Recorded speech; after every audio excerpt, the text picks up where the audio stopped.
नमस्कार दोस्तों, स्वागत है आपका एक कदम अध्यात्म की ओर में। एक बार भगवान विष्णु जी शेषनाग पर बैठे बैठे बोर हो गए और उन्होंने धरती पर घूमने का विचार मन में किया। वैसे भी कई साल बीत गए थे धरती पर आए और वह अपनी तैयारी में लग गए। स्वामी को तैयार होता देखकर लक्ष्मी माँ ने पूछा, आज सुबह सुबह कहाँ जाने की तैयारी हो रही है? विष्णु जी ने कहा, हे लक्ष्मी, मैं धरती लोक पर घूमने जा रहा हूँ। तो कुछ सोचकर लक्ष्मी माँ ने कहा, हे देव, क्या मैं भी आपके साथ चल सकती हूँ? भगवान विष्णु 2 पल सोचा और फिर कहा, एक शर्त पर तुम मेरे साथ चल सकती हो। तुम धरती पर पहुंचकर उत्तर दिशा की ओर बिल्कुल मत देखना। इसके साथ ही माता लक्ष्मी ने हाँ कह के अपनी बात मनवा ली और सुबह सुबह माँ लक्ष्मी और भगवान विष्णु धरती पर पहुंच गए। अभी सूर्य देवता निकल रहे थे। रात बरसात होकर हटी थी। चारों ओर हरियाली ही हरियाली थी। उस समय चारों ओर बहुत शांति थी और धरती बहुत ही सुंदर दिख रही थी। माँ लक्ष्मी मंत्रमुग्ध होकर धरती को देख रही थी और भूल गई कि पति को क्या वचन देकर आई हैं, और चारों ओर देखती हुई कब उत्तर दिशा की ओर देखने लगी पता ही नहीं चला।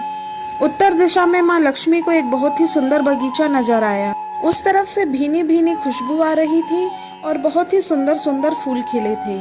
यह एक फूलों का खेत था और माँ लक्ष्मी बिना सोचे समझे उस खेत में गई, एक सुंदर सा फूल तोड़ लाई।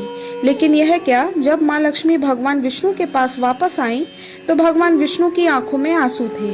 भगवान विष्णु ने माँ लक्ष्मी जी को कहा कि कभी भी किसी से बिना पूछे उसका कुछ भी नहीं लेना चाहिए, और साथ ही अपना वचन भी याद दिलाया। माँ लक्ष्मी एक गरीब औरत का रूप धारण करके उस खेत के मालिक के घर गई। घर क्या, एक झोपड़ा था और मालिक का नाम माधव था। माधव की बीवी 2 बेटे और 3 बेटियों के साथ रहती थी। सभी उस छोटे से खेत में काम करके किसी तरह गुजारा करते थे। माँ लक्ष्मी जब एक साधारण और गरीब औरत बनकर माधव के झोपड़े पर गई तो माधव ने पूछा, बहन तुम कौन हो और इस समय तुम्हें क्या चाहिए? तब माँ लक्ष्मी ने कहा, मैं एक गरीब औरत हूँ, मेरी देखभाल करने वाला कोई नहीं, मैंने कई दिनों से खाना भी नहीं खाया, मुझे कोई भी काम दे दो, साथ में मैं तुम्हारे घर का काम भी कर दिया करूंगी, बस मुझे अपने घर में एक कोने में आसरा दे दो।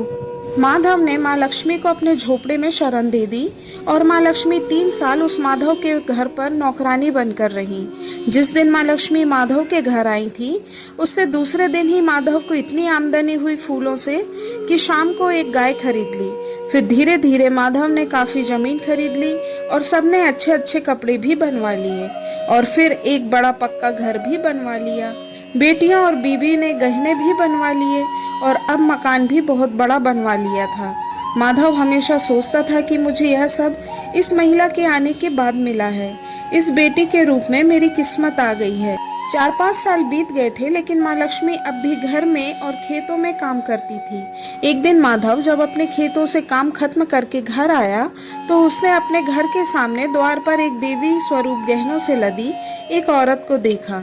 ध्यान से देखकर पहचान गया, अरे यह तो मेरी मुंह बोली चौथी बेटी यानी वही औरत है, और पहचान गया कि यह तो माँ लक्ष्मी है। अब माँ लक्ष्मी मुस्कुराई और बोली, हे माधव, तुम बहुत ही अच्छे और दयालु व्यक्ति हो।